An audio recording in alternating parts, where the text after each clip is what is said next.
Kaya, tinek, kaya.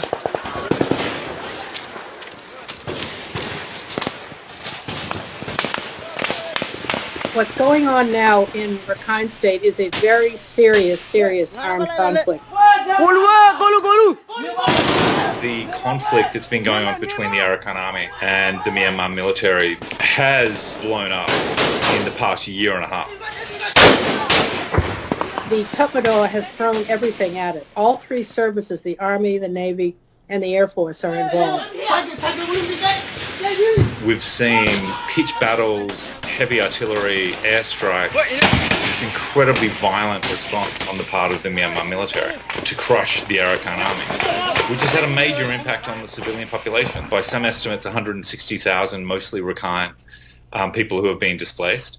and reports of hundreds of civilians being killed in this fighting.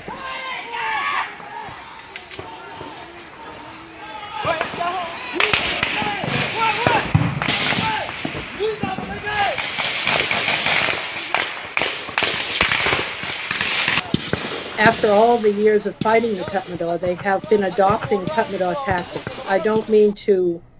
paint them as the heroes, because they certainly aren't.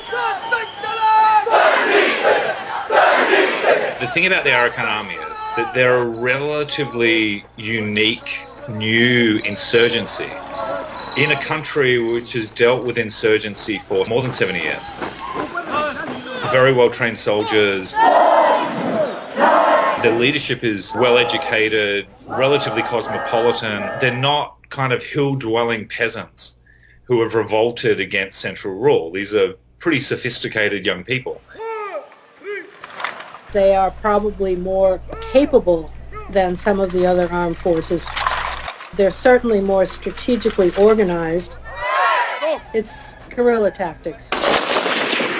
All of these wars are guerrilla tactics. It's not an organized battle between battalions. If you look at the pattern of conflict between the Arakan army and the Tatmadaw in Rakhine State, you'll see that it follows along the main roads. So clearly they are operating in heavily populated areas along the main roads. On the 4th of January 2019, there were these dramatic attacks against police stations, and then it just started exploding. The Myanmar military response was overwhelming firepower. And so I think the last year and a half has really been this crucible of this conflict that comes from very long-standing grievances. And it is, I think, compared to all the other conflict zones in Myanmar, the most intense and impactful right now. The Rakhine is not very well developed, mostly through the neglect of the central government. It feels a little bit kind of cut off, even though it's connected. Basically, you've got this closed-in coastal line with a mountain range, and there's really just kind of one main road and arterial roads, and then the river, the Kalanan River and another river. It's a very swampy kind of riverine environment in which the central government and the colonial authorities largely ignored them for 200 years. And I think that's where a lot of the grievances are coming from in support for the Arakan army. It's like, you left us behind, and you don't recognize our historical greatness.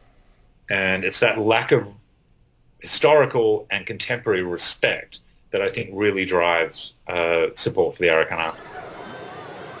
They were an independent kingdom. It's almost like this once were warriors idea of like, we had our own kingdom, we had our own respect, and you Burmans, you took it away from us. A century ago, there was something called the Arakan Empire. Its capital was in Raul, in that area. So they have always been trying to restore their ethnic identity, and that's part of the mission of the Arakan army, is restoring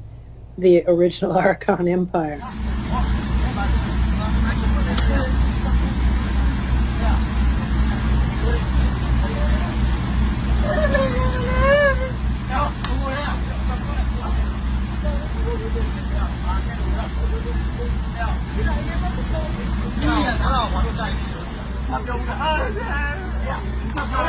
Well, I think the video speaks for itself.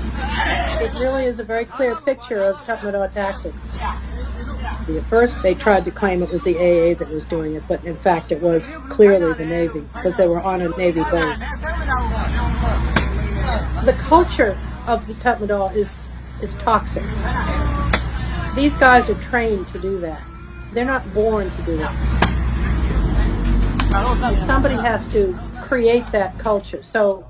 it's the leadership of the organization that creates that culture. The members of the Tatmadaw that were doing this have now been arrested and are supposedly being investigated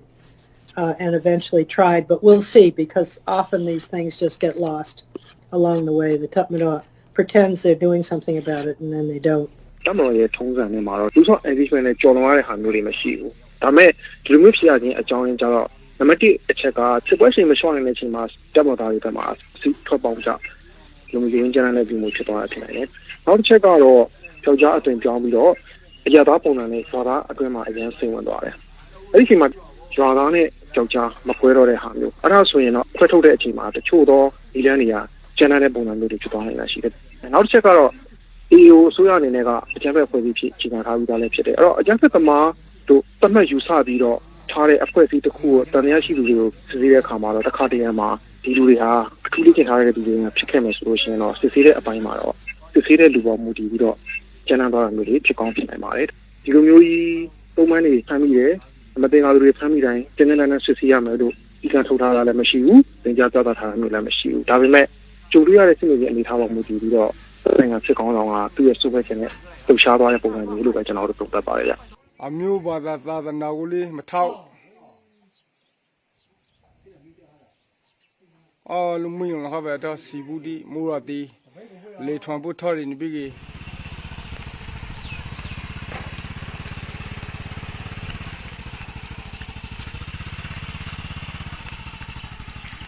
The real answer would be to bring some kind of negotiation, some kind of discussion into political channels. Right now it's not possible because of all the fighting.